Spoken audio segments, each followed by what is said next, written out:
Hey folks, David Stewart here. So is your time worth less simply because what is occupying it is old?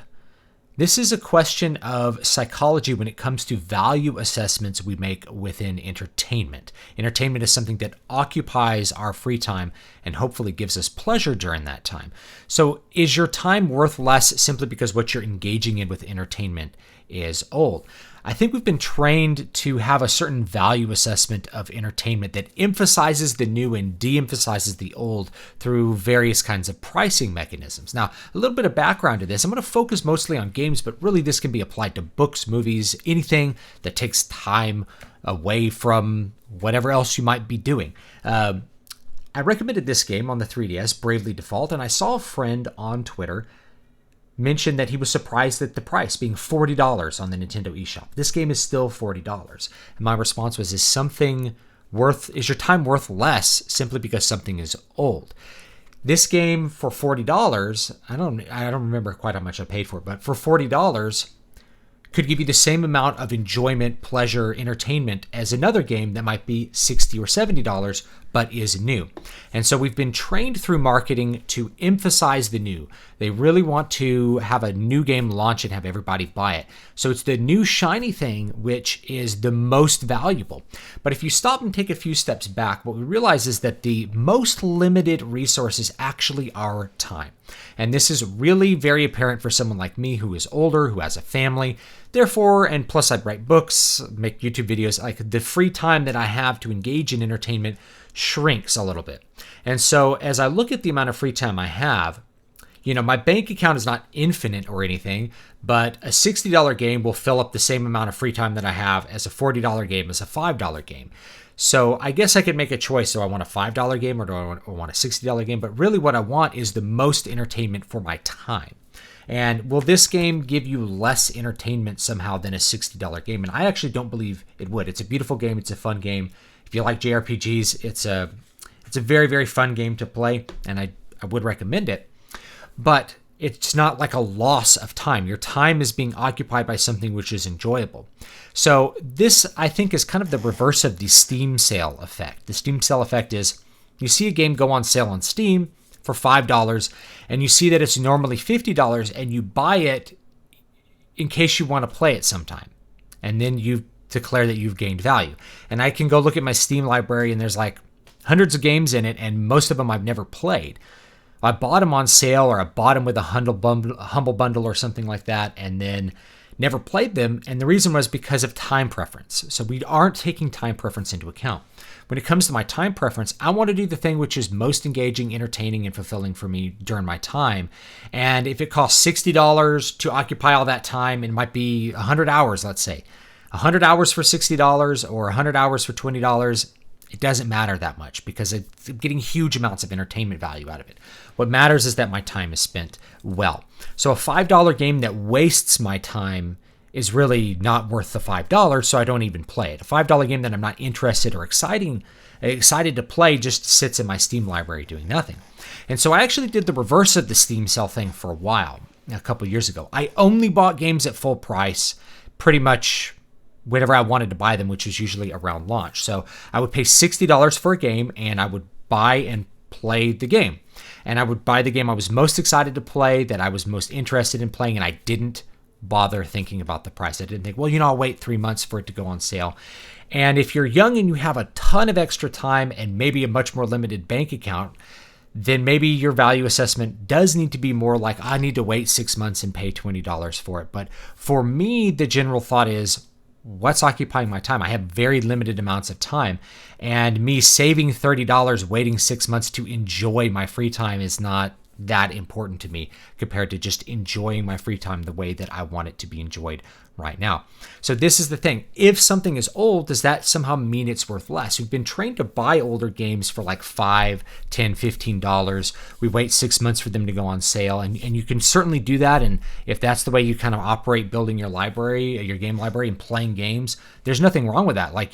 There's plenty of games to play right now that you probably have that you don't need to buy that $70 game, right? You don't have to buy it. There's plenty of other games to occupy your time. And that's part of the argument. Is that just because a game is older doesn't mean it's worth less of your time. that your time is somehow less valuable to you because what you're looking at is older. If we think beyond games, right, buying an older game gives you just as much, may give you just as much entertainment as a newer game or more.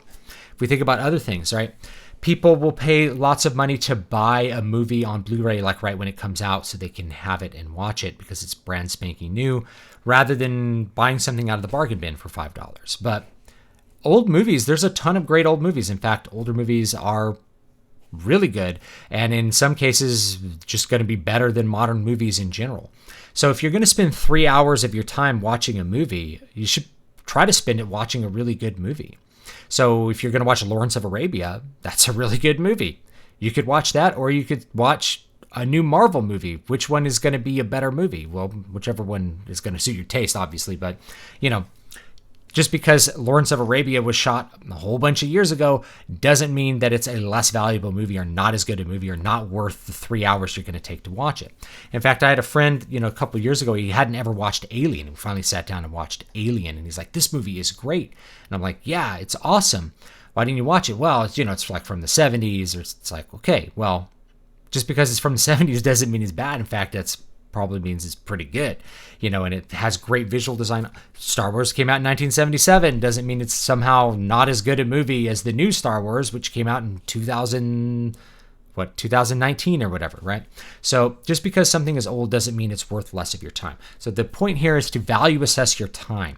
What's your time worth, and do you want to maximize your entertainment and your pleasure and your satisfaction from your entertainment on a time basis, or do you want to like penny pinch?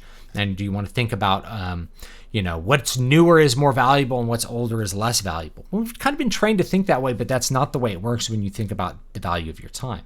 And it may be that the value of your time is spent doing something else. Now, this is one of the reasons that I don't talk much about movies, even though I just have mentioned them. I haven't actually done a movie review, I think, since The Rise of Skywalker, and it's because time preference-wise, movies are really low for me. They just are. I don't have 2 hours of free time to watch a movie, pretty much ever. I never have a free 2-hour block of time. It just doesn't exist in my schedule, and it's not going to exist in my schedule for a long time. So that means I have to watch a movie over several nights, which means I'm giving up a whole bunch of other things that it turns out I have a lot more preference for. I'd rather play a game for 30 minutes than watch 30 minutes of a movie. I'd rather read a book for 30 minutes than watch 30 minutes of a movie. It just really comes down to what my time preferences are. My time preferences are towards books and games, not movies, not TV shows especially. So TV shows are even lower than movies.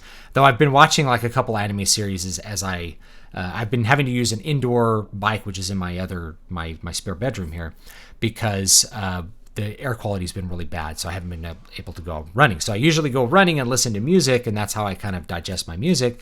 Now I've been like, okay, I can watch a 20-minute anime episode or something because of a different thing, but it's like a time preference. Do I want to listen to music right now, or do I want to watch a show? I guess I'll watch a show is a little bit more than listening to music sitting alone in a room with no visual input, right?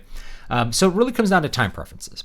So stop thinking about just the value of how much money you're forking over for something, but really, how much enjoyment are you going to get out of it? Are you going to get $60 out of enjoyment out of a game? If the answer is no, you should maybe not play it at all.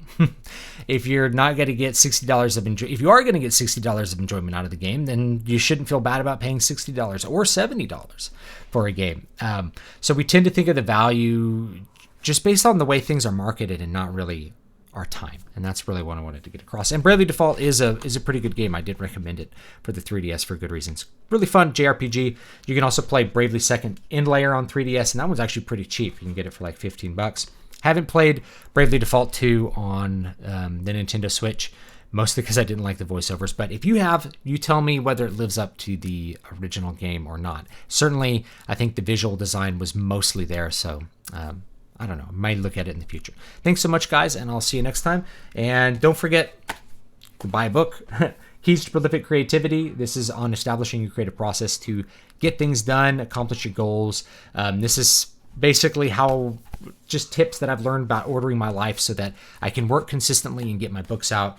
I've put a couple books out this year. I'm trying to put another book out this month if I can get everything lined up before then. So I put out a lot of stuff and a lot of YouTube videos.